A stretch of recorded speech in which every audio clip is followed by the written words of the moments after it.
Assalamualaikum warahmatullahi wabarakatuh. Perkenalkan saya Yolanda Rindiani Clarissa dengan NIM 195211219 dari kelas MBS 7E akan memaparkan terkait hasil observasi perusahaan retail Indogrosir. Di sini terdapat anggota kelompok saya yaitu ada Nisa, saya sendiri Yolanda, yang ketiga Widiawati, keempat Afika, dan kelima Utia.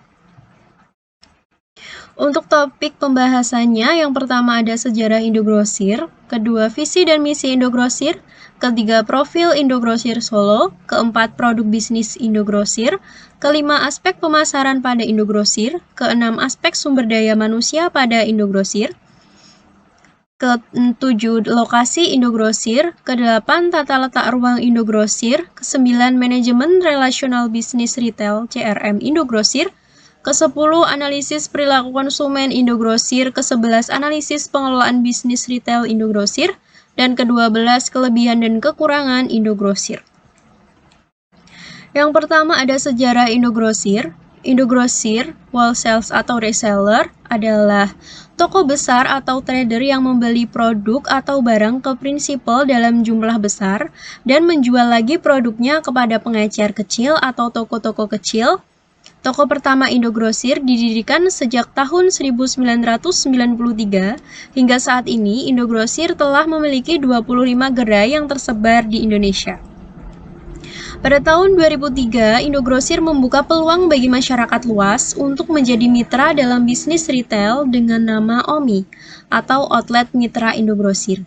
Hingga saat ini sudah terdapat 636 toko mitra yang tersebar di Indonesia. Guna mengikuti perkembangan digital yang begitu pesat, pada tahun 2017 hingga 2019, Indogrosir meluncurkan e-commerce atau toko online yang bernama klikindogrosir.com. Tidak lama berselang Indogrosir meluncurkan aplikasi mitra Indogrosir, terbitlah aplikasi Payment Point Online Bank yang dikhususkan untuk para pedagang dalam menambah penghasilan para member khusus. Yang kedua, ada visi dan misi Indogrosir. Untuk visinya sendiri yaitu menjadi aset nasional dalam jaringan distribusi modern yang unggul dalam persaingan global. Indogrosir akan menjadi saluran distribusi yang menciptakan dan pengembang pengusaha di dunia retail. Untuk misinya, menjadi jalur distribusi guna melahirkan dan mengembangkan para wirausaha di bidang retail. Yang ketiga yaitu profil Indogrosir Solo. Indogrosir merupakan toko retail yang menyediakan barang kebutuhan sehari-hari bagi masyarakat umum dan barang dagangan untuk para UMKM atau pedagang eceran seperti warung, toko kelontong, maupun minimarket. Indogrosir Solo diresmikan pada tanggal 28 Februari 2020 yang berlokasi di Jalan Raya Solo Tawangmangu, Jetak Dagen, Kecamatan Jaten, Kabupaten Karanganyar, Jawa Tengah. Indogrosir buka setiap hari mulai pukul 8 sampai 9 malam. Yang keempat ada produk bisnis Indogrosir. Terdapat 5 produk bisnis Indogrosir. Yang pertama, retail. Memiliki kurang lebih 600 supplier atau distributor, menjual kurang lebih 5.000 item produk, baik itu food ataupun non-food, general merchandise, dan perishable. Yang kedua, e-commerce. Klik Indogrosir menyediakan berbagai macam produk dalam satu situs untuk memenuhi kebutuhan para member. Yang ketiga ada OMI, minimarket modern dalam bentuk waralaba atau kemitraan, yang ditujukan kepada masyarakat, yaitu koperasi, badan usaha, perorangan, dan member. Yang keempat, mitra Indogrosir. Aplikasi PPOB atau Payment Point Online Bank untuk transaksi pembelian pulsa dan paket data, token listrik, serta pembayaran tagihan PDAM, BPJS, belanja online, pendidikan, asuransi, angsuran kredit, TV kabel, public utility, dan tiket transportasi.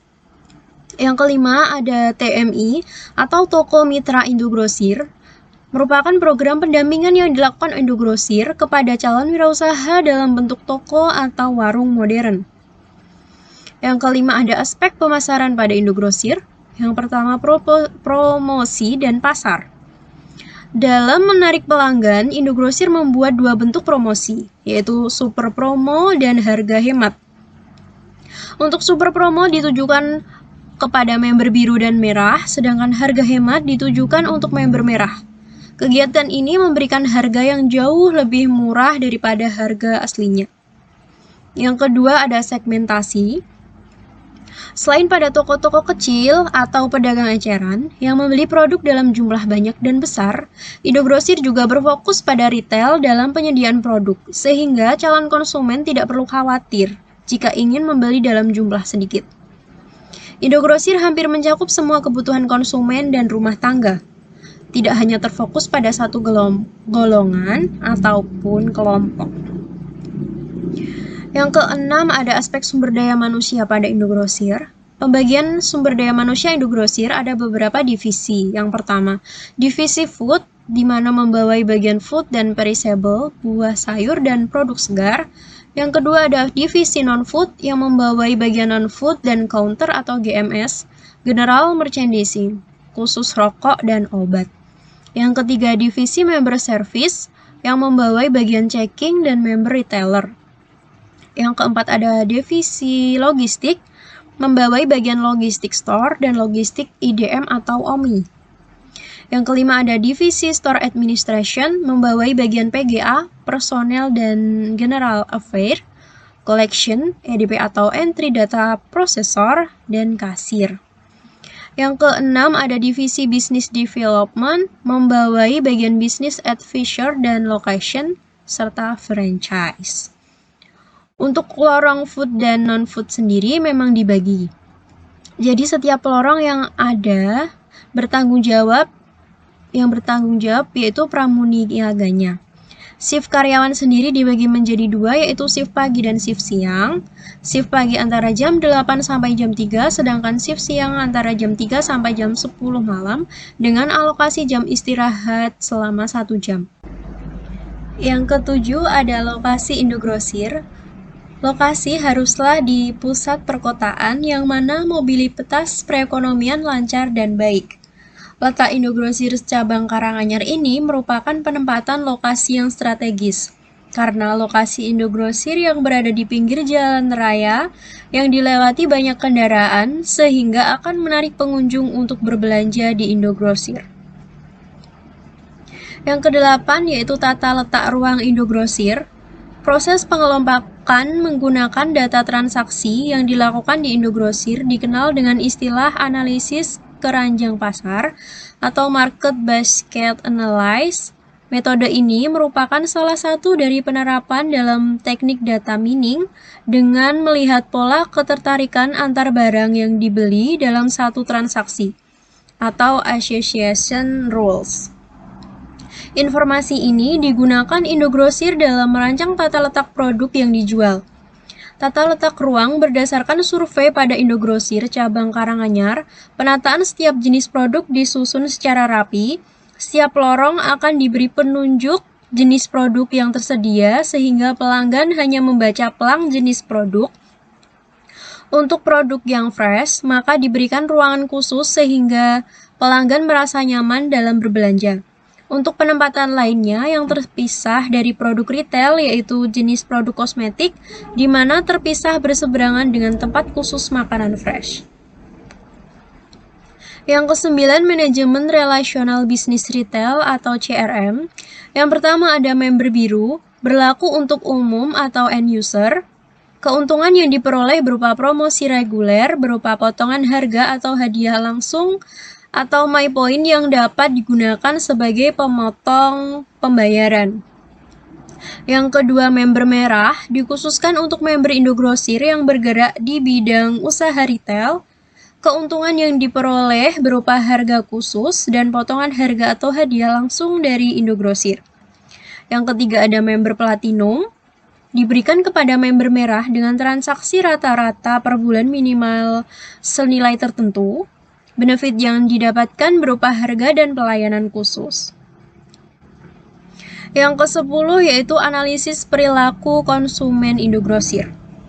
Dalam mengatasi perilaku konsumen yang berbeda-beda, pihak Indogrosir telah menyediakan kotak kritik dan saran di bagian member service. Setiap pelanggan, baik member merah maupun biru, bisa memberikan kritik dan saran pada Indogrosir. Selain itu, bisa dilakukan juga melalui DM Instagram maupun kepada tim Indogrosir melalui tim member relation. Dan kritik saran tersebut akan ditindaklanjuti oleh pihak Indogrosir saat itu juga atau ketika ada briefing all karyawan yang dilakukan setiap hari Kamis pagi. Yang ke-11 ada analisis pengelolaan bisnis retail Indogrosir. Yang pertama, pengelolaan barang. Indogrosir bekerja sama dengan supplier seperti Nestle, Unilever, Indofood, Garuda Food, Orang Tua, Mayora, UMKM sekitar, dan lain sebagainya agar terus menyediakan barang untuk Indogrosir. Yang kedua, pelayanan. Pelayanan pesan antar oleh Indogrosir ini dapat dilakukan dengan adanya minimal pembelanjaan sebesar Rp250.000. Akses layanan pesan antar tersebut dapat dilakukan pada website www.klikindogrosir.com. Yang terakhir atau 12 yaitu kelebihan dan kekurangan yang ada pada Indogrosir. Untuk kelebihannya, yang pertama terdapat berbagai jenis produk yang dijual secara pack atau per dus sehingga pelanggan rata-rata adalah penjual yang membeli secara grosir. Yang kedua, barang di kardus yang ditata di atas rak terlihat rapi.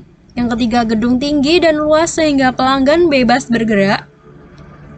Yang keempat, terdapat tempat makanan segar seperti buah, sayur, ikan yang disediakan secara terpisah dalam ruangan khusus. Yang kelima, terdapat petunjuk arah pada bagian depan saat pelanggan berjalan. Penunjuk arah tersebut berisi jenis produk dari rak yang tersedia. Yang keenam, ada Indogrosir bekerja sama dengan UMKM sekitarnya. Hal tersebut berpengaruh positif untuk membantu perkembangan produk hasil lokal daerah. Yang ketujuh, parkiran yang gratis untuk pembeli ataupun pelanggan Indogrosir, yang mana pelanggan tidak perlu cemas dengan tagihan biaya parkir saat selesai berbelanja. Yang terakhir, strategi marketing Indogrosir sangat baik karena memiliki beragam cara untuk menarik pelanggannya seperti dengan member card, undian berhadiah, dan pembelanjaan produk gratis produk lain. Selain kelebihan, Indogrosir juga memiliki kekurangan, diantaranya satu, walaupun memiliki semua jenis produk, beberapa brand dan jenis tidak ada. Yang kedua, barang kardus yang berada pada bagian depan dekat dengan kasir terlihat berantakan. Yang ketiga, terdapat banyak sekali kipas di ruangan, namun pelanggan tidak merasa dingin melainkan panas seperti di suhu ruang biasanya. Yang keempat, kurangnya jumlah kasir. Meskipun sudah banyak jalur kasir, tetapi masih kurang mengingat Indogrosir selain retail juga sebagai tujuan belanja grosir dapat dipastikan jumlah produk yang dibeli sangatlah banyak. Dengan begitu, antrian akan semakin panjang dan juga lama. Yang terakhir, di sini terdapat dokumentasi pasca wawancara dengan salah satu staf personalia Indogrosir. Sekian presentasi yang dapat saya sampaikan, kurang lebihnya saya mohon maaf. Wabillahi taufiq wal hidayah. Wassalamualaikum warahmatullahi wabarakatuh.